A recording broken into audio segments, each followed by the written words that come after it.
Viewers ಎಲ್ಲ ಹೇಗಿದ್ದೀರಾ? ಕ್ಷೇಮವಾಗಿದ್ದೀರಾ? ಸೌಖ್ಯವಾಗಿದ್ದೀರಾ? ಹಾಗೂ ದೇವರ ನಾಮ ಜಪವನ್ನು ಆಲಸ್ಯ ಮಾಡ್ತಾ ಇದ್ದೀರಾ ಅಂತ ತಿಳ್ಕೊಳ್ತಾ, ಯಾರೆಲ್ಲ ಸಬ್ಸ್ಕ್ರೈಬ್ ಮಾಡಿದ್ದೀರಾ ಥ್ಯಾಂಕ್ ಯು ಸೋ ಮಚ್. ನಿಮ್ಮೆಲ್ಲರ ಪ್ರೀತಿ ಹೀಗೆ ನನ್ನ ಚಾನಲ್ ಮೇಲೆ ಇರಲಿ. ಹಾಗೆ ಇನ್ನೊಂದು ಖುಷಿಯ ಸಮಾಚಾರ ನಿಮ್ಮ ಹತ್ರ ಎಲ್ಲ ಹಂಚ್ಕೊಳ್ಳಲೇಬೇಕು.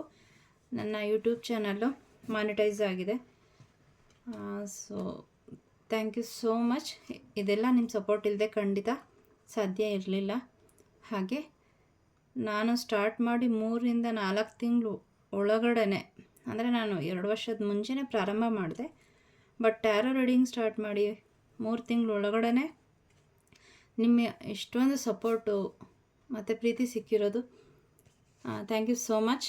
ಅದಕ್ಕೆ ಯಾರ್ಯಾರೆಲ್ಲ ಸಬ್ಸ್ಕ್ರೈಬ್ ಮಾಡಿದ್ದೀರಾ, ನಿಮ್ಮ ಸಪೋರ್ಟ್ ಹೀಗೆ ಇರಲಿ. ಹಾಗೆ ಹೀಗೆ ನನಗೆ ಯೂನಿವರ್ಸ್ ಮೆಸೇಜ್ನ ನಿಮಗೆ ತಲುಪಿಸೋ ಅಂತಹ ಒಂದು ಸೋಲ್ ಪರ್ಪಸ್ಸು ಹೀಗೆ ಯಾವುದೇ ಅಬ್ಸ್ಟಕಲ್ಸ್ ಇಲ್ಲದೆ ನಡೀತಾ ಇರಲಿ ಅಂತ ಆ ದೇವರಲ್ಲಿ ಪ್ರಾರ್ಥನೆ ಮಾಡ್ಕೋತೀನಿ. ಹಾಗೆ ಪ್ರತಿ ವಿಡಿಯೋ ನಿಮಗೆ ಮೆಸೇಜಸ್ ಸಿಗುತ್ತೆ. ಅದಕ್ಕೆ ನೀವು ನಿಮ್ಗೆ ಎಷ್ಟು ರೆಸೊನೇಟ್ ಆಗುತ್ತೆ ಅಥವಾ ನಿಮ್ಗೆ ಏನಾದರೂ ಗೈಡೆನ್ಸ್ ಸಿಕ್ಕಿದ್ರೆ, ಅದರಿಂದ ನಿಮಗೆ ಹೆಲ್ಪ್ ಆದರೆ ನೀವು ಸೂಪರ್ ಥ್ಯಾಂಕ್ಸ್ ಕಳಿಸೋದ್ರ ಮೂಲಕ ಗ್ರ್ಯಾಟಿಟ್ಯೂಡನ್ನು ಹೇಳಬಹುದು. ನಿಮಗೆ ಎಷ್ಟು ಸಾಧ್ಯ ಆಗುತ್ತೆ, 40 ರೂಪೀಸಿಂದ ಸ್ಟಾರ್ಟ್ ಆಗುತ್ತೆ. It's not a compulsion. ನಿಮ್ಮ ಪ್ರೀತಿ ಹಾಗೂ ನಿಮಗೆ ಕೊಡಬೇಕು ಅನಿಸಿದ್ರೆ, ನಿಮ್ಗೆ ಏನಾದರೂ ಗೈಡೆನ್ಸ್ ಸಿಕ್ಕಿದೆ ಅಂತ ಅನಿಸಿದ್ರೆ ಮಾತ್ರ ಸೂಪರ್ ಥ್ಯಾಂಕ್ಸನ್ನು ಕಳಿಸೋದ್ರ ಮೂಲಕ ಗ್ರ್ಯಾಟಿಟ್ಯೂಡನ್ನು ತಿಳಿಸ್ಬಹುದು. ಯಾರೆಲ್ಲ ಸೂಪರ್ ಥ್ಯಾಂಕ್ಸನ್ನು ನನಗೆ ಕಳಿಸ್ತೀರಾ, ನಾನು ನನ್ನ ಜರ್ನಲಿಂಗ್ ಇದೆ, ಅದರಲ್ಲಿ ನಿಮ್ಮನ್ನು ಬರೆದು ನಿಮ್ಮ ವಿಷಯ ಏನಿದೆ ಅದೆಲ್ಲ ಫುಲ್ಫಿಲ್ ಆಗಲಿ ಅಂತ ದೇವ್ರ ಹತ್ರ ಪ್ರಾರ್ಥನೆ ಮಾಡ್ಕೋತೀನಿ. ಸೊ ಬನ್ನಿ, ತಡ ಮಾಡೋದು ಬೇಡ. ಇವತ್ತು ನಾನು ಡಿಫ್ರೆಂಟ್ ರೀಡಿಂಗ್ ತೊಗೊಂಬಂದಿದ್ದೀನಿ. ಮೊದಲನೇದಾಗಿ ಆಕಾಶಿಕ್ ಟ್ಯಾರೋ ರೀಡಿಂಗು. ಸೊ ಪ್ರತಿ ವಿಡಿಯೋದಲ್ಲೂ ನಾನು ಹೇಳ್ತಾ ಇರ್ತೀನಿ, ಎಲ್ರಿಗೂ ಕೂಡ ನಿಮ್ಮ ಪಾಸ್ಟ್ ಲೈಫ್ ಕರ್ಮಾಸ್ ಇರುತ್ತೆ, ಸೋಲ್ ಕಾಂಟ್ರಾಕ್ಟ್ಸ್ ಇರುತ್ತೆ ಅಂತ. ಸೊ ಇದಕ್ಕೆ ಸಂಬಂಧಪಟ್ಟಂಗೆ ಆಕಾಶಿಕ್ ಟ್ಯಾರೋ ರೀಡಿಂಗ್ ಅಂದರೆ ಪ್ರತಿಯೊಬ್ಬರಿಗೂ ಕೂಡ ನಿಮ್ಮದೇ ಆದಂತಹ ಒಂದು ಆಕಾಶಿಕ್ ರೆಕಾರ್ಡ್ ಇರುತ್ತೆ. ಅದು ಕಾಸ್ಮೋಸಲ್ಲಿರುತ್ತೆ, ಲೈಬ್ರರಿನಲ್ಲಿರುತ್ತೆ, ಅದು ಸೇವ್ ಆಗಿರುತ್ತೆ. ಅದು ನಮ್ಮ ಕಣ್ಣಿಗೆ ಕಾಣೋದಿಲ್ಲ. ನಾವು ಅದಕ್ಕೆ ಅಟ್ಯೂನ್ಮೆಂಟ್ ತೊಗೋಬೇಕು. ಹಾಗೆ ಅಲ್ಲಿಗೆ ಹೋಗೋದಕ್ಕೆ ಕೆಲವೊಂದು ಪ್ರೊಸೀಜರ್ ಇರುತ್ತೆ. ಆ ಮೂಲಕ ಅಲ್ಲಿಗೆ ಹೋಗಿ ಪ್ರತಿಯೊಬ್ಬರಿಗೂ ಕೂಡ ಏನು ನಮ್ಮ ಉಗಮ ಆದಾಗಿಂದ, ಅಂದರೆ ಈ ಜನ್ಮದಷ್ಟೇ ಅಲ್ಲ, ಈ ಭೂಮಿ ಮೇಲೆ ನಾವು ಯಾವ ಜೀವಿಯಾಗಿ ಹುಟ್ಟಿರ್ತೀವೋ ಅದೆಲ್ಲದರ ಒಂದು ಮಾಹಿತಿ ಈ ಆಕಾಶಿಕ್ ಟ್ಯಾರೋ ಬುಕ್ಕಲ್ಲಿ ಸಿಗುತ್ತೆ. ಸೊ ಅದು ಪ್ರತಿಯೊಬ್ಬರು ಕೂಡ ನೀವು ಅದನ್ನು ಕನೆಕ್ಟ್ ಮಾಡಿಕೊಂಡು ನಿಮ್ಗೆ ಏನಾದರೂ ನಿಮ್ಮ ಜೀವನದಲ್ಲಿ ತುಂಬ ಸಫರಿಂಗ್ ಆಗ್ತಾಯಿದ್ರೆ, ಯಾವುದೋ ಒಂದು ಸಮಸ್ಯೆ ಅಥವಾ ವ್ಯಕ್ತಿ ಜೊತೆ ಸಮಸ್ಯೆ ಆಗ್ತಾಯಿದ್ರೆ ನೀವೇನು ಮಾಡ್ಬೋದು, ಆ ಆಕಾಶಿಕ್ ರೆಕಾರ್ಡ್ನ ಓಪನ್ ಮಾಡಿ ಅದನ್ನು ಯಾವುದು ನಿಮಗೆ ಸಮಸ್ಯೆ ಆಗಿದೆ ಆ ಸಮಸ್ಯೆನ ಕೇಳಿದಾಗ ನಿಮಗೆ ಯಾಕೆ ಅದು ಸಮಸ್ಯೆ ಆಗ್ತಾಯಿದೆ ಅಂತ ಅಲ್ಲಿ ನಮಗೆ ಏಂಜಲ್ಸ್ ಮತ್ತು ಅಲ್ಲಿ ಆರ್ಕೇಂಜಲ್ ಮೆಟಟ್ರಾನಿಂದ ಮೆಸೇಜಸ್ ಸಿಗ್ತಾ ಹೋಗುತ್ತೆ. ನಾವು ಅದನ್ನು ಹೀಲ್ ಮಾಡಬಹುದು. ಈಗಾಗಲೇ ತುಂಬ ಜನ ಇದರಿಂದ ಪ್ರಯೋಜನ ಪಡ್ಕೊಂಡಿದ್ದಾರೆ.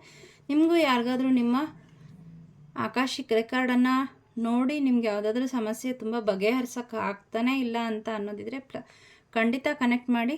ಸೊ ಆಕಾಶಿಕ್ ರೆಕಾರ್ಡ್ ರೀಡಿಂಗ್ಗೆ 1000 ರೂಪೀಸು ಚಾರ್ಜ್ ಆಗುತ್ತೆ. ಸೊ ಬನ್ನಿ, ಇವತ್ತು ನಾನು ಆ ರೀಡಿಂಗನ್ನು ಜನರಲ್ಲಾಗಿ ಮಾಡ್ತಾಯಿದ್ದೀನಿ. ಸೊ ಮೊದಲಿಗೆ ದ ಕಿಂಗ್ ಆಫ್ ರೋಸಸ್ ರಿವರ್ಸಲ್ಲಿ ಬಂದಿದೆ.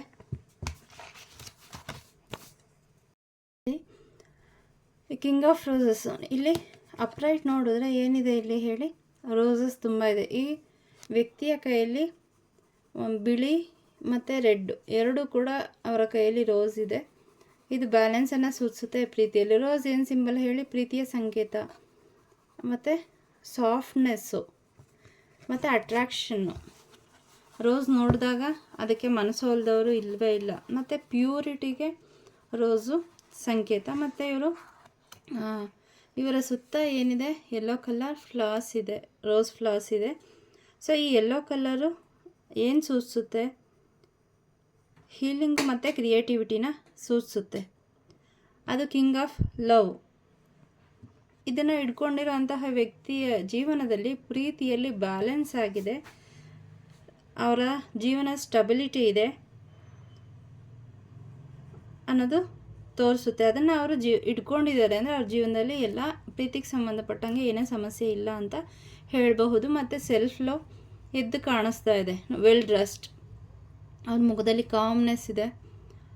ಸೊ ಇದು ಅಪ್ರೈಡ್ ಇಲ್ಲಿ ಇರುವಂತಹ ಒಂದು ಸಿಚುವೇಶನ್. ಬಟ್ ಇದು ರಿವರ್ಸ್ ಆಗಿ ಬಂದಿರೋದ್ರಿಂದ ಇದು ನಿಮ್ಮ ಒಂದು ಪೊಟೆನ್ಷಿಯಲಿ ತುಂಬ ಡಿಸ್ಟ್ರಪ್ಷನನ್ನು ತೋರಿಸುತ್ತೆ. ಮತ್ತು ನಿಮ್ಮ ರಿಲೇಷನ್ಶಿಪ್ಪಲ್ಲಿ ಎಸ್ಪೆಷಲಿ ಪುರುಷರ ಜೊತೆ, ಅದು ನಿಮ್ಮ ಫ್ರೆಂಡ್ ಆಗಿರಬಹುದು, ನಿಮ್ಮ ಫ್ಯಾಮಿಲಿ ಮೆಂಬರ್ ಆಗಿರಬಹುದು, ಈವನ್ ರೊಮ್ಯಾಂಟಿಕ್ ಪಾರ್ಟ್ನರ್ ಆಗಿರಬಹುದು, ಅಥವಾ ನಿಮ್ಮಲ್ಲೇ ಪ್ರತಿಯೊಬ್ಬರಲ್ಲೂ ಮಸ್ಕುಲಿನ್ ಎನರ್ಜಿ ಮತ್ತು ಫೆಮಿನಿನ್ ಎನರ್ಜಿ ಇರುತ್ತೆ. ಅದರಲ್ಲೂ ಇಲ್ಲಿ ಡಿಸ್ಬ್ಯಾಲೆನ್ಸ್ ಆಗಿರೋದು ನನಗೆ ಇಲ್ಲಿ ಕಾಣಿಸ್ತದೆ. ಯಾರೋ ಕಮೆಂಟ್ ಮಾಡಿದ್ರಿ ಮೇಡಮ್ ನಮ್ಮ ಬಗ್ಗೆ ಹಾಗೂ ನಮ್ಮ ಸುತ್ತ ಇರೋರ ಬಗ್ಗೆ ಹೇಳಿ ಅಂತ. ಸೊ ಹಾಗಾಗಿ ಈ ರೀಡಿಂಗ್ ಅಂತಲೇ ಹೇಳಬಹುದು. ನಿಮ್ಮ ಜೊತೆ ನೀವು ಕನೆಕ್ಟ್ ಆಗೋದಕ್ಕೆ ತುಂಬ ಪ್ರಾಬ್ಲಮ್ ಫೇಸ್ ಮಾಡ್ತಾ ಇದ್ದೀರಾ. ಸೆಲ್ಫ್ ಲವ್ ಇಲ್ಲ, ಯಾರಿಂದನೂ ತುಂಬ ನೋವು ಅನುಭವಿಸಿದ್ದೀರಿ, ಮತ್ತು ನಿಮ್ಮ ಹಳೆಯ ಪ್ರೀತಿಯ ಬಗ್ಗೆ ಯೋಚನೆ ಮಾಡ್ತಾಯಿದ್ದೀರಿ. ಮತ್ತು ಇನ್ನು ಕೆಲವರು ನಿಮ್ಮ ಚೈಲ್ಡ್ಹುಡ್ಡಲ್ಲಾಗಿರ್ಬೋದು ಅಥವಾ ನಿಮ್ಮ ಹಿಂದಿನ ಜೀವನದಲ್ಲಿ ಯಾರೋ ಫಾಸ್ಟ್ ಲೈಫ್ ಹೋದ ಜನ್ಮದಲ್ಲಿ ಪ್ರೀತಿಗೆ ಸಂಬಂಧಪಟ್ಟಂತೆ ಕೆಲವೊಂದು ಪ್ಯಾಟರ್ನ್ಸು, ನೆಗೆಟಿವ್ ಪ್ಯಾಟರ್ನ್ಸು ನಿಮ್ಮ ಸೋಲ್ ಜೊತೆ ಬಂದಿದೆ. ಅದು ಈ ಜನ್ಮದಲ್ಲೂ ಕೂಡ ರಿಪೀಟ್ ಆಗ್ತಾಯಿದೆ. ನಿಮಗೆ ಬೇಕಾದಂತಹ ವ್ಯಕ್ತಿಯಿಂದ ನಿಮಗೆ ಏನು ಪ್ರೀತಿ ಬೇಕು, ಗೌರವ ಮತ್ತು ಅವರ ಟೈಮು ನಿಮಗೆ ಸಿಗ್ತಾ ಇಲ್ಲ. ಸೊ ಇದರಿಂದ ನೀವೇನಾಗಿದ್ದೀರಾ, self ಲವನ್ನು ಕಳ್ಕೊಂಡಿದ್ದೀರಾ.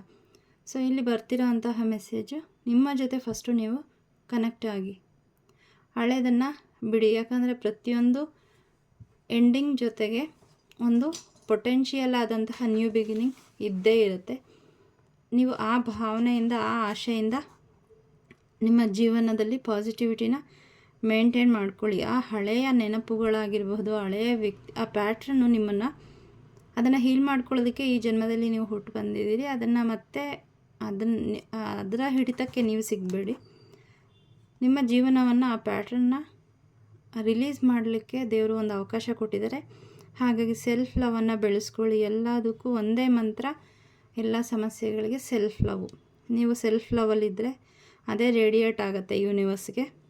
So it's time to finally let go the attachment and open your life to new and better things to come. So ಹಳೆಯದನ್ನು ರಿಲೀಸ್ ಮಾಡಿ, ಹಳೆಯದನ್ನು ರಿಲೀಸ್ ಮಾಡಿದ್ರೆ ಹೊಸ ನೀರು ಬರೋದಕ್ಕೆ ಸಾಧ್ಯ. ಇದು ಅದಕ್ಕೆ ತಕ್ಕ ಸಮಯ ಅಂತ ಯೂನಿವರ್ಸಿಂದ ಮೆಸೇಜ್ ಬರ್ತಾ ಇದೆ. ಸೊ ಇಲ್ಲಿ ಯಾರೆಲ್ಲ ನಿಮ್ಮ ಪ್ರೀತಿಗೋಸ್ಕರ ಅಥವಾ ನಿಮ್ಮ ಜೀವನದಲ್ಲಿ ನಿಮ್ಮ ಪ್ರೀತಿಯಿಂದ ಏನೋ ಸರಿಯಾಗಿ ಗಮನ ಸಿಗ್ತಾಯಿಲ್ಲ, ಪ್ರೀತಿ ಸಿಗ್ತಾಯಿಲ್ಲ ಅಂತ ಯಾರು ತುಂಬ ಹಿಂಸೆ ಪಡ್ತಾ ಇದ್ದೀರಿ, ನೋವು ಪಡ್ತಾ ಇದ್ದೀರಿ, ಅವರಿಗೆ ಇಲ್ಲಿ ಯೂನಿವರ್ಸ್ನಿಂದ ಒಂದು ಸಂದೇಶ. ಇದು ನಿಮ್ಮ ಪಾಸ್ಟ್ ಲೈಫ್ ಪ್ಯಾಟರ್ನ್, ಹಿಂದಿನ ಜನ್ಮದ್ದು. ಸೊ ಅದನ್ನು ಖಂಡಿತ ರಿಲೀಸ್ ಮಾಡಿ. ಖಂಡಿತ ನಿಮಗೆ ಈ ಜನ್ಮದಲ್ಲಿ ಬೆಟರ್ ಆದಂತಹ, ಹೊಸದಾದಂತಹ ಜೀವನ ನಿಮ್ಮ ಜೀವನದಲ್ಲಿ ಬರ್ತಾ ಇದೆ. ಮತ್ತು ಇನ್ನೊಂದು ಮೆಸೇಜ್ ಯೂನಿವರ್ಸ್ ಹೇಳ್ತಾ ಇದ್ದಾರೆ, ನಿಮ್ಮ ಪ್ಯಾಟರ್ನ್ಸ್ ಏನೇ ಇರಲಿ, ಅದು ಹಿಂದಿನ ಜನ್ಮದ್ದಾಗಿರ್ಬೋದು ಅಥವಾ ಇದೇ ಜನ್ಮದ್ದಾಗಿರಬಹುದು, ನಿಮಗೆ ಆ ಒಂದು ನಿಮ್ಮ ಹೃದಯವನ್ನು ಕಾಮಾಗಿ ಇಟ್ಕೊಳ್ಳೋಕ್ಕೆ ಮತ್ತು ವಸ್ತುಗಳನ್ನು ಸ್ಪಷ್ಟವಾಗಿ ನೋಡೋದಕ್ಕೆ, ಅದರ ಕಂಟ್ರೋಲ್ ತಗೊಳ್ಳೋದಕ್ಕೆ ನಿಮಗೆ ಆ ಒಂದು ಸಂಪೂರ್ಣ ಶಕ್ತಿ, ಅಧಿಕಾರ ದೇವರು ನಿಮಗೆ ಕೊಟ್ಟಿದ್ದಾರೆ. ನಿಮ್ಮ ಜೊತೆ ನೀವು ಯೂನಿಯನ್ ಆಗಬೇಕು, ಅದನ್ನು ಯಾರೂ ತಪ್ಪಿಸೋಕ್ಕೆ ಸಾಧ್ಯ ಇಲ್ಲ. ಆದರೆ ಅದು ನಿಮ್ಮಿಂದ ಸಾಧ್ಯ ಆಗ್ತಾಯಿಲ್ಲ. ಯಾಕಂದರೆ ನಿಮಗೆ ಎಷ್ಟು ದಿನ ಅದು ಗಮನಕ್ಕೆ ಬಂದಿರಲಿಲ್ಲ. ಹಾಗಾಗಿ ಇದರ ಮೂಲಕ ಯೂನಿವರ್ಸ್ ಹೇಳ್ತಾ ಇದ್ದಾರೆ, ಈ ರೀಡಿಂಗ್ ಮೂಲಕ ಸೆಲ್ಫ್ ಲವನ್ನು ಬೆಳೆಸ್ಕೊಳ್ಳಿ. ನಿಮ್ಮ ಜೊತೆ ನೀವು ಫಸ್ಟು ಯೂನಿಯನ್ ಆಗಬೇಕು. ಆದರೆ ಅದು ನಿಮಗೆ ಬಿಟ್ಟಿದ್ದು, ಯಾರೂ ಕೂಡ ಇದರಲ್ಲಿ ಏನು ಮಾಡೋದಕ್ಕೆ ಸಾಧ್ಯ ಇಲ್ಲ. ಹಾಗಾಗಿ ಈಗಲಾದರೂ ಎಚ್ಚೆತ್ಕೊಳ್ಳಿ, ಸೆಲ್ಫ್ ಲವ್ ಬೆಳೆಸ್ಕೊಳ್ಳಿ. ಆಗ ಎಲ್ಲ ಸಮಸ್ಯೆಗೂ ಸಾಲ್ವೇಷನ್ ಸಿಕ್ಕೇ ಸಿಗತ್ತೆ. ಸೊ ಇದಕ್ಕೆ ಒಂದು ಸ್ಮಾಲ್ ಮೆಡಿಟೇಷನ್ ಮಾಡಿಸೋಣ. Close your eyes. ನಿಮ್ಮ ಕಣ್ಣನ್ನು ಮುಚ್ಚಿ ನಿಧಾನವಾಗಿ ನಡ್ಕೊತಾ ಹೋಗಿ ಅಲ್ಲಿ ಸುಂದರವಾದಂತಹ ಗುಲಾಬಿಯ ತೋಟ ನಿಮಗೆ ಕಾಣಿಸ್ತಾ ಇದೆ. ಅದರ ಒಳಕ್ಕೆ ಹೋಗಿ ಚಿಟ್ಟೆಗಳೆಲ್ಲ ಹಾರ್ತಾ ಇದೆ, ದುಂಬಿಗಳು ಆ ಹೂವಿನಿಂದ ಮಕರಂದವನ್ನು ಹೀರ್ತಾ ಇದೆ. ಆಹ್ಲಾದಕರವಾದಂತಹ ವಾತಾವರಣ, ತಣ್ಣನೆಯ ಅನುಭವ ಆಗ್ತಾ ಇದೆ. ಇದರ ಮಧ್ಯದಲ್ಲಿ ಮೇಲಿನಿಂದ ಪಿಂಕ್ ಲೈಟು ಮೇಲಿಂದ ನಿಮ್ಮ ದೇಹವನ್ನು ನಿಧಾನವಾಗಿ ಆವರಿಸ್ಕೊಳ್ತಾ ಇದೆ. ಸೊ ಇದರಿಂದ ನಿಮ್ಮಲ್ಲಿರುವಂತಹ ಎಲ್ಲ ದುಃಖ, ಇನ್ಫೀರಿಯಾರಿಟಿ ಕಾನ್ಫ್ಲಿಕ್ಟ್ಸು, ನಿಮಗೆ ಯಾವುದ್ಯಾವುದು ಸರ್ವ್ ಆಗಲ್ವೋ ಆ ಎಲ್ಲ ಎನರ್ಜಿಯನ್ನು ಆ ಪಿಂಕ್ ಲೈಟ್ ಮಿಸ್ಟು ಅಬ್ಸರ್ವ್ ಮಾಡ್ಕೋತಾ ಇದೆ. ಆ ಪಿಂಕ್ ಲೈಟ್ ಇದ್ದದ್ದು ನಿಮ್ಮಲ್ಲಿರುವಂತಹ ಎಲ್ಲ ನೆಗೆಟಿವ್ ಎನರ್ಜಿನ ಅಬ್ಸರ್ವ್ ಮಾಡಿಕೊಂಡು ಅದು ಕಪ್ಪಾಗ್ತಾ ಇದೆ. ಇಡೀ ನಿಮ್ಮ ದೇಹವನ್ನು ಆವರಿಸ್ಕೊಂಡು ಆ ಪಿಂಕ್ ಲೈಟು ಭೂಮಿಗೆ ಕನೆಕ್ಟ್ ಆಗಿ ನಿಮ್ಮಲ್ಲಿರುವಂತಹ ಎಲ್ಲ ನೋವು, ದುಃಖ, ಪ್ರೀತಿಯ ಬಗ್ಗೆ ಕೊರತೆ, self love, lack of self love, ಇದನ್ನೆಲ್ಲ ಭೂಮಿಗೆ ಗ್ರೌಂಡಿಂಗ್ ಮಾಡ್ತಾ ಇದೆ. ಮೇಲಿಂದ ವೈಟ್ ಲೈಟ್ ಮಳೆಯ ರೀತಿಯಲ್ಲಿ, ಜಲಪಾತದ ರೀತಿಯಲ್ಲಿ ನಿಮ್ಮ ಮೇಲೆ ಬೀಳ್ತಾ ಇದೆ. ನಿಮ್ಮ ಎಲ್ಲ ನೆಗೆಟಿವ್ ಎನರ್ಜಿಯಲ್ಲಿ ಕ್ಲೆನ್ಸ್ ಆಗ್ತಾ ಇದೆ. ನಿಮ್ಮ ಆರ ಕ್ಲೆನ್ಸ್ ಆಗಿದೆ, ಹಾಗೆ ನಿಮ್ಮ ಮೈಂಡ್, ಬಾಡಿ, ಸ್ಪಿರಿಟ್ ಕೂಡ ಕ್ಲೆನ್ಸ್ ಆಗಿದೆ. ಆ ಒಂದು ಲೈಟನ್ನು ಜಿಪ್ಪಿಂದ ಲಾಕ್ ಮಾಡಿ ನಿಮ್ಮ ಕಾಲಿನಿಂದ ತಲೆಯ ತನಕ ಜಿಪ್ಪನ್ನು ಹೇಗೆ ನೀವು ಕೋಟಲ್ಲಿ ಜಿಪ್ ಕ್ಲೋಸ್ ಮಾಡ್ತೀರಾ ಆ ಥರ ಕೈಯನ್ನು ಮೇಲಿಂದ ಎಳೆದು ಆ ಒಂದು ಶೈನಿಂಗನ್ನು ಲಾಕ್ ಮಾಡಿ, ಅದು ಸದಾ ನಿಮ್ಮ ಜೊತೆ ಇರುತ್ತೆ. That is self love within you. So thank you. ಈಗ ನಿಧಾನವಾಗಿ ನಿಮ್ಮ ಕಣ್ಣನ್ನು ಬಿಡಿ. ಸೊ ಮುಂದಿನ ಕಾರ್ಡು 4 ಆಫ್ ಸ್ಕ್ರೋಲ್ಸ್. ಇಲ್ಲಿ ನೋಡಿ, ಈ ಫೀಲ್ಡ್ ಇವರು ನೋಡೋಕ್ಕೆ ಹೇಗಿದ್ದಾರೆ, ತಾನು ಮಾಡ್ತಾ ಇರೋಂತಹ ಕೆಲಸದಿಂದ ಸ್ವಲ್ಪ ಡರ್ಟಿನೆಸ್ ಅಂದರೆ ಸ್ವಲ್ಪ ಕೊಳೆ ಆದಂಗಿದೆ ಇವರ ಬಟ್ಟೆಗಳೆಲ್ಲ. ಇವರ ಶೂ ಕಪ್ಪಾಗಿದೆ, ತುಂಬ ಆಳವಾಗಿ ತೋಡ್ತಾ ಇದ್ದಾರೆ. ಇದೆಲ್ಲ ನೋಡಿ ಇಲ್ಲೆಲ್ಲ ಅಗ್ದ ಆಗಿದೆ. ಅಂದರೆ ಇಲ್ಲಿ ಬೀಜಗಳು ಏನು ಧಾನ್ಯ ಇದೆ ಬಿತ್ತೋದಕ್ಕೆ ಅದು ಕೂಡ ರೆಡಿ ಇದೆ. ಆದರೂ ಕೂಡ ಏನು ಮಾಡ್ತಾ ಇದ್ದಾರೆ ಇವರು, ಮತ್ತೆ ಇಲ್ಲಿ ಅಗ್ದಾಗಿದೆ ಧಾನ್ಯ ಬಿತ್ತಕ್ಕೆ ರೆಡಿ ಆಗಿರೋಂತಹ ಜಾಗನೇ ಮತ್ತೆ ಮತ್ತೆ ಮತ್ತೆ ಅಗೀತಾ ಇದ್ದಾರೆ. ತುಂಬ ಡೀಪಾಗಿ ಅಗೀತಾ ಇದ್ದಾರೆ. ಸೊ ಅಲ್ವಾ. ಸೊ ಇದರ ಒಂದು ಸಿಂಬಲೈಸ್ ಏನಂದರೆ, ನೀವು ಅದನ್ನು ಪ್ಲಾಂಟಿಂಗ್ ಮಾಡೋದಕ್ಕೆ, ಆ ಧಾನ್ಯವನ್ನು ಬಿತ್ತೋದಕ್ಕೆ ಜಾಗ ರೆಡಿ ಆಗಿದ್ರೂ ಕೂಡ ಮತ್ತೆ ಮತ್ತೆ ಮತ್ತೆ ಅದನ್ನೇ ಆಗೋದು ಸಮಯನ ವೇಸ್ಟ್ ಮಾಡ್ತಾ ಇದ್ದೀರಾ. ಅಲ್ಲದೆ ಒಂದು ಕಾರ್ಮಿಕ್ ಪ್ಯಾಟ್ರನಲ್ಲಿ ಡೀಪಾಗಿ ಕನೆಕ್ಟ್ ಆಗಿದ್ದೀರಾ. ಅದರಿಂದ ಹೊರಗಡೆ ಬರೋಕ್ಕೆ ನಿಮಗೆ ಇಷ್ಟ ಆಗ್ತಾ ಇಲ್ಲ. ನೀವೇ ಅದನ್ನು ನಾವು ತೋಡಿದ ಹಳ್ಳಕ್ಕೆ ನಾವೇ ಬೀಳೋದು ಅಂತಾರಲ್ಲ, ಆ ಥರ ತೋಡಿ ತೋಡಿ ತೋಡಿ ನೋಡಿ ಇದೆಲ್ಲ ಮೇಲೆ ಆಲ್ರೆಡಿ ರೆಡಿ ಇದೆ. ಇದು ಮಾತ್ರ ಇನ್ನೂ ಒಳಕ್ಕೆ ಇದೆಲ್ಲ ತುಂಬ ಆಳವಾಗಿ ಅಗಿತಾ ಇದ್ದಾರೆ. ಅಷ್ಟೇ ಸಾಕಿತ್ತು ಆ ಧಾನ್ಯವನ್ನು ಬಿತ್ತೋದಕ್ಕೆ. ಇಲ್ಲಿ ನಿಮ್ಮ ಎನರ್ಜಿ ವೇಸ್ಟ್ ಆಗ್ತಾಯಿದೆ, ಟೈಮ್ ವೇಸ್ಟ್ ಆಗ್ತಾಯಿದೆ. ಸೊ ನಿಮ್ಮ ಬಟ್ಟೆಗಳೆಲ್ಲ ಇನ್ನೂ ಕೊಳೆ ಆಗ್ತಾಯಿದೆ. ಸೊ ಇದೆಲ್ಲ ಏನು ತೋರಿಸುತ್ತೆ ಅಂದರೆ, ನಿಮ್ಮ ಡಿಫಿಕಲ್ಟ್ ಪ್ಯಾಟ್ರನ್, ನಿಮ್ಮ ಲೈಫಲ್ಲಿರೋಂತಹ ಒಂದು ಡಿಫಿಕಲ್ಟ್ ಆದಂತಹ ಪ್ಯಾಟ್ರನ್ನ ತೋರಿಸುತ್ತೆ. ಇಲ್ಲಿ ನಿಮ್ಮ ಫೀಲಿಂಗ್ಸು ನಿಮ್ಮನ್ನು ಸೋಲಿಸ್ತಾ ಇದೆ. ನಿಮ್ಮ ಥಾಟ್ಸು, ನಿಮ್ಮ ಆ್ಯಕ್ಷನ್ಸು, ಹಿಂದಿನ ಯಾವ ಇನ್ಕಾರ್ನೇಷನ್, ಹಿಂದಿನ ಜನ್ಮದ ಏನೇನು ನೆಗೆಟಿವ್ ಪ್ಯಾಟ್ರನ್ಸ್ ಇದೆ ಅದು ನಿಮ್ಮನ್ನು ಕಟ್ಟಿ ಹಾಕ್ತಾ ಇದೆ.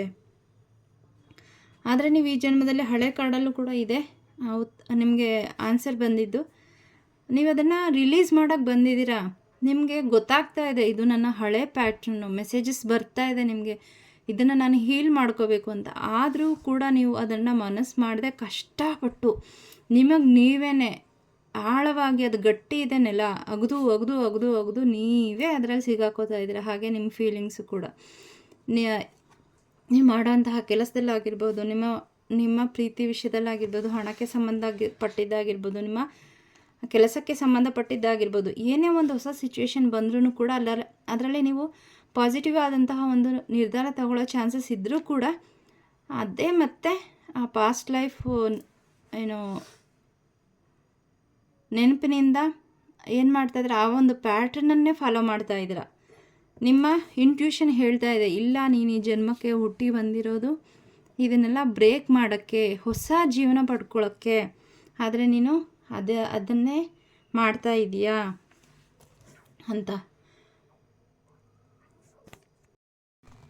ಸೊ ಈಗ ಒಂದು ಸಮಯ ಬಂದಿದೆ, ಏನು ನಿಮ್ಮ ಆ ಒಂದು ಕರ್ಮಸ್ ಏನಿದೆ ಅದನ್ನು ಬದಲಾವಣೆ ಮಾಡೋದಕ್ಕೆ ನಿಮ್ಮ ಜೀವನಕ್ಕೆ ನೀವೇ ಒಂದು ಚಾರ್ಜನ್ನು ತಗೋಬೇಕಾಗಿದೆ. ನಿಮ್ಮ ಇನ್ನರ್ ಐಡಿಯಾಸ್ನ ಚೇಂಜ್ ಮಾಡ್ಕೊಳ್ಳಿ, ನಿಮ್ಮ ಫೀಲಿಂಗ್ಸ್ನ ಕಡೆ ವರ್ಕ್ ಮಾಡಿ.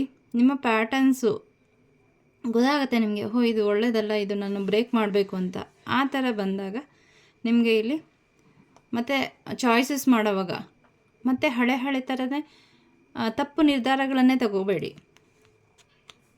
ಯಾವುದು ನಿಮಗೆ ನಿರ್ಧಾರ ತೊಗೊಂಡ್ರೆ ಮುಂದಕ್ಕೆ ಒಳ್ಳೆಯದಾಗುತ್ತೆ ಅಂತ ನಿಮ್ಮ ಇಂಟ್ಯೂಷನ್ ಹೇಳುತ್ತೆ, ಅದನ್ನು ತಗೊಳ್ಳಿ. ಹೀಲಿಂಗಿಗೆ ಹೆಚ್ಚಿನ ಒಂದು ರಿಚುವಲ್ಸ್ನ ಮಾಡಿ. ತುಂಬ ಒಳ್ಳೊಳ್ಳೆ ಸಮಯಗಳು ಬರುತ್ತೆ. ಈಗ ದೀಪಾವಳಿ, ಮಹಾಲಯ ಅಮಾವಾಸ್ಯೆಯಲ್ಲಿ ನಿಮ್ಮ ಪಿತೃಗಳಿಗೋಸ್ಕರ ಒಂದು ದೀಪವನ್ನು ಹಚ್ಚಿ ಅವರ ಆಶೀರ್ವಾದವನ್ನು ಕೇಳ್ಕೊಳ್ಳಿ. ತುಂಬ ಪವರ್ಫುಲ್ ಆದಂತಹ ಅಮಾವಾಸ್ಯೆ ದೀಪಾವಳಿ ಅಮಾವಾಸ್ಯೆ. ಆ ದಿನ ನಿಮ್ಮ ಪಿತೃಗಳಿಗೋಸ್ಕರ ಒಂದು ದೀಪವನ್ನು ಹಚ್ಚಿ ಇಡೋದನ್ನು ಮರಿಬೇಡಿ. ಹಾಗೆ ಕಾರ್ತಿಕ್ ಮಾಸ ಮುಗಿಯೋ ತನಕನೂ ಕೂಡ ದೀಪವನ್ನು ಹಚ್ಚಿ, ತುಳಸಿ ಮಾತೆ ಮುಂದೆ ಕೂಡ ದೀಪವನ್ನು ಹಚ್ಚಿ, ಇದರಿಂದ ನಿಮ್ಮ ಹಣಕಾಸಿಗೆ ಸಂಬಂಧಪಟ್ಟ ಸಮಸ್ಯೆಗಳು ಎಷ್ಟೋ ಬಗೆಹರಿಯುತ್ತೆ. ಹಾಗೂ ಆ ದೀಪ ಹಚ್ಚಿದಾಗ ಒಂದು ಮಂತ್ರ ಹೇಳೋಕ್ಕಿದೆ, ಅದನ್ನು ನಾನು ಡಿಸ್ಕ್ರಿಪ್ಷನ್ ಬಾಕ್ಸಲ್ಲಿ ಹಾಕ್ತೀನಿ. ಸೊ ಅದನ್ನು ಸಂಜೆ ದೀಪ ಹಚ್ಚಿದಾಗ ತುಳಸಿ ಮಾತೆ ಮುಂದೆ ಮತ್ತು ಮನೆ ಮುಂದೆ ದೀಪ ಹಚ್ತಿರಲ್ಲ, ಆ ದೀಪಕ್ಕೆ ಪೂಜೆ ಮಾಡುವಾಗ ಆ ಮಂತ್ರವನ್ನು ಹೇಳ್ಕೊಳ್ಳಿ. ನಿಮಗೆ ದಾರಿ ಕಾಣಿಸ್ತಾ ಹೋಗುತ್ತೆ. ಏನು ಯಾವುದಾದ್ರೂ ತೀರ್ಮಾನ ತಗೊಳ್ಳೋವಾಗ ಏನು ಓಲ್ಡ್ ಚಾಯ್ಸ್ಗೆ ನಾನು ಹೋಗ್ತಾ ಇದ್ದೀನಿ, ಮತ್ತು ಪದೇ ಅದ್ರ ಬಗ್ಗೆನೇ ತುಂಬ ಯೋಚನೆ ಮಾಡ್ತಾಯಿದ್ದೀನಿ ನೆಗೆಟಿವ್ ಆಗಿ ಅಂತ ಅನ್ನಿಸ್ದಾಗ ನಿಮ್ಮ ಮೈಂಡನ್ನು, ನಿಮ್ಮ ಕೆಲಸ ಮಾಡ್ತಾ ಇರುವಂತಹ ಆ ಕೆಲಸವನ್ನು ಏನು ಮಾಡಿ, ಚೇಂಜ್ ಮಾಡಿ. ನಮ್ಮನ್ನು ಹೀಲ್ ಮಾಡಲಿಕ್ಕೆ ಓಪನ್ ಪ್ರೇಯರು ತುಂಬ ಪವರ್ಫುಲ್ಲು ಮತ್ತು ಸಿಂಪಲ್ಲು. ಸೊ ನೀವು ಅದನ್ನು ಮಾಡ್ತಾ ಬನ್ನಿ.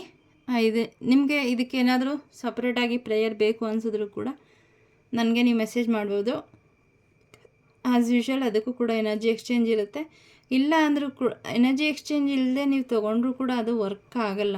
ಅದು ಸ್ಟಕ್ ಆಗುತ್ತೆ, ಒಂದು ಹಂತದವರೆಗೆ ಹೋಗುತ್ತೆ, ಸ್ಟಕ್ ಆಗುತ್ತೆ, ಮತ್ತು ಅದೇ ಪ್ಯಾಟರ್ನ್ಗೆ ಬರ್ತೀರ. ಹಾಗಾಗಿ ಎನರ್ಜಿ ಎಕ್ಸ್ಚೇಂಜ್ ಇರೋದೇ ಹೊರತು ಇದರಿಂದ ನಿಮಗೆ ಬರ್ಡನ್ ಮಾಡಬೇಕು ಅಂತ ಅನ್ನೋ ಉದ್ದೇಶ ಅಲ್ಲ. ಸೊ ಕಮಿಟಾಗಿ ನಿಮ್ಮನ್ನು ನೀವು ಒಂದೇ ದಿನಕ್ಕೆ ಸಾಧ್ಯ ಇಲ್ಲ. ಪ್ರತಿದಿನ ಸ್ವಲ್ಪ ಒಂದೊಂದೇ ಮೆಟ್ಲಾಗಲೂ ಆದ್ರೂ ಹತ್ತೋದಕ್ಕೆ ಪ್ರಯತ್ನ ಪಡಿ. ಯಾಕಂದರೆ ಅಲ್ಲೇ ನಿಂತಿರೋದಕ್ಕಿಂತ ಒಂದು ಮೆಟ್ಲು ಹತ್ತೋದೆಷ್ಟೋ ನಮ್ಮ ಪಾಸ್ಟ್ ಲೈಫ್ ಬ್ಯಾಡ್ ಕರ್ಮಸನ್ನು ರಿಲೀಸ್ ಮಾಡಿರುತ್ತೆ. ಸೊ ಹಾಗೆ ಹತ್ತುತ್ತಾ ಖಂಡಿತ ಬೆಟ್ಟದ ತುದಿಗೆ ಹೇಗೆ ತಲುಪ್ತಾರೆ ಹಾಗೆ ನಿಮ್ಮ ಜೀವನದ ಸಕ್ಸಸ್ನ ಒಂದು ತುದಿಗೆ ನೀವು ಹೋಗ್ತೀರ. ಸೊ ಇದಕ್ಕೆ ಈ ಮೆಸೇಜ್ ಬಂದಾದಮೇಲೆ ವಿಡಿಯೋನ ನೀವು ಫುಲ್ ನೋಡಾದಮೇಲೆ ಎಲ್ಲನೂ ಒಂದು ನಿಮಿಷ ಸ್ವಿಚ್ ಆಫ್ ಮಾಡಿ. ನಿಮ್ಮ ಜೀವನದ ಎಲ್ಲ ಬೇರೆ ಕೆಲಸವನ್ನು ಕಣ್ಣು ಮುಚ್ಕೊಂಡು ಕೂತ್ಕೊಳ್ಳಿ. ಸ್ವಲ್ಪ ಟೈಮ್ ತೊಗೊಳ್ಳಿ. ಏನೇನೆಲ್ಲ ನಿಮ್ಮಲ್ಲಿ ಓಲ್ಡ್ ನೆಗೆಟಿವ್ ಪ್ಯಾಟರ್ನ್ಸ್ ರಿಪೀಟ್ ಆಗ್ತಾ ಇದೆ ಅನ್ನೋದನ್ನು ಏನು ಮಾಡಿ, ಒಂದು ಬುಕ್ಕಲ್ಲಿ ನೋಟ್ ಮಾಡ್ಕೊಳ್ಳಿ. 11 ದಿನ, 21 ದಿನ, ಒಂದೊಂದು ಪ್ಯಾಟ್ರನ್ಗೆ ಅಷ್ಟು ದಿನ ಬೇಕು. ಅಥವಾ ತುಂಬ ದಿವಸಗಳಿಂದ ಇದೆ, ಅದು ಕ್ಲಿಯರ್ ಮಾಡೋಕ್ಕೆ ಸಾಧ್ಯ ಇಲ್ಲ ಅಂದರೆ 41 ದಿನ, ಮ್ಯಾಕ್ಸಿಮಮ್ 6 ತಿಂಗಳು, ಅದ್ರ ಮೇಲೆ ಆಗೋದಿಲ್ಲ.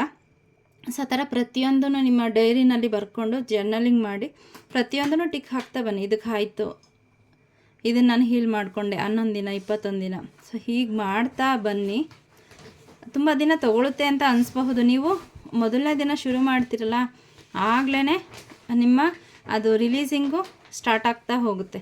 ಹಾಗಾಗಿ ಏನು ಬಂದಿರೋಂತಹ ಗೈಡೆನ್ಸ್ ಅಂದರೆ ನಿಮ್ಮನ್ನು ತುಂಬ ಸ್ಟ್ರಕ್ಕಾಗಿ ಇಟ್ಟಿರೋಂತಹ ಪ್ಯಾಟರ್ನ್ಗಳು ಯಾವುದ್ಯಾವುದು, ನೆಗೆಟಿವ್ ಪ್ಯಾಟರ್ನ್ ಯಾವುದು ನಿಮ್ಮ ಜೀವನವನ್ನು ಒಂದು ವಿನಾಶದ ಅಂಚಿಗೆ ತಳ್ತಾ ಇದೆ, ಅಥವಾ ಯಾವ ತಪ್ಪು ನಿರ್ಧಾರಗಳು ನಿಮಗೆ ಇದಿಷ್ಟು ದಿನ ಮುಳ್ಳಾಗಿದೆ ಅದನ್ನೆಲ್ಲ ಗುರುತಿಸ್ಬಿಟ್ಟು ನಿಮ್ಮ ಐಸನ್ನು ಕ್ಲೋಸ್ ಮಾಡಿ ನಿಮ್ಮ ಹೈಯರ್ ಸೆಲ್ಫ್ ನಿಮಗೆ ಯಾವ ದೇವರನ್ನು ಇಷ್ಟಪಡ್ತೀರಾ ಆ ದೇವರನ್ನು ಕರೀರಿ, ಇನ್ವೋಕ್ ಮಾಡಿ, ಬ್ರೀದಿನ್ ಮಾಡಿದಾಗ ಅವರ ಎನರ್ಜೀಸು, ಆಶೀರ್ವಾದ, ಬ್ಲೆಸ್ಸಿಂಗ್ಸು ನಿಮ್ಮ ದೇಹವನ್ನು ಪ್ರವೇಶ ಮಾಡ್ತಾ ಇದೆ ಅಂತ ಆಗುತ್ತೆ. ವಿಜುವಲೈಸ್ ಅಲ್ಲ, ಖಂಡಿತ ಅದನ್ನು ಫೀಲ್ ಮಾಡಿ. ಆಮೇಲೆ ಉಸಿರನ್ನು ಬಿಟ್ಟಾಗ ಆ ಏನು ಎನರ್ಜೀಸು ಬೇಡದೇ ಇರೋದು ಸ್ಟಕ್ನೆಸ್ಸು ಕ್ರಿಯೇಟ್ ಮಾಡ್ತಾಯಿದೆ ಅದು ನಿಮ್ಮಿಂದ ಹೊರಗಡೆ ಬರ್ತಾ ಇದೆ ಅಂತ ಒಂದು 5 ಮಿನಿಟ್ಸು ಆ ಥರ ಬ್ರೀದಿಂಗ್ ಎಕ್ಸಸೈಸನ್ನು ಮಾಡಿ. ಮತ್ತು ನಿಮ್ಮ ಹೈಯರ್ ಸೆಲ್ಫನ್ನು ಕೇಳ್ಕೊಳ್ಳಿ, ನನಗೆ ಗಟ್ಟಿತನವನ್ನು ಕೊಡಿ. ಈ ಹೀಲಿಂಗ್ನ ಮಿಸ್ ಮಾಡದೆ ವಿಘ್ನೇಶ್ವರಲ್ಲೇ ಪ್ರಾರ್ಥನೆ ಮಾಡಿ, ಯಾವುದೇ ವಿಘ್ನಗಳು ಬರದಂತೆ ನಾನು ಸುಸೂತ್ರವಾಗಿ ನನ್ನಲ್ಲಿರೋ ಅಂತಹ ಅನ್ವಾಂಟೆಡ್ ಎನರ್ಜೀಸ್ನ, ಲೋವರ್ ವೈಬ್ರೇಷನ್ ಫ್ರೀಕ್ವೆನ್ಸಿ, ಪಾಸ್ಟ್ ಲೈಫಿಂದ ಏನೇನು ಬಂದಿದೆ ಅದನ್ನು ಹೀಲ್ ಮಾಡ್ಕೊಳ್ಲಿಕ್ಕೆ ನನಗೆ ಶಕ್ತಿ ಕೊಡುವಂತ ಕೇಳ್ಕೊಳ್ಳಿ. ಮತ್ತು ಏನು ನಿಮ್ಮನ್ನ ನೀವು ಅಸ್ಯೂಮ್ ಮಾಡ್ಕೊಳ್ಳಿ, ನೀವು ಕೆಸರಿನ ಗದ್ದೆಯಿಂದ ಹೊರಗಡೆ ಬರ್ತಾಯಿದ್ರಿ, ಮೇಲಿಂದ ಮಳೆ ಬರ್ತಾ ಇದೆ, ಅದೆಲ್ಲ ಕ್ಲೆನ್ಸ್ ಆಗಿ ಪ್ಯೂರಿಫೈಡ್ ಆಗಿ ನೀವು ಆಚೆ ಬರ್ತಾ ಇದ್ದೀರಿ ಅಂತ.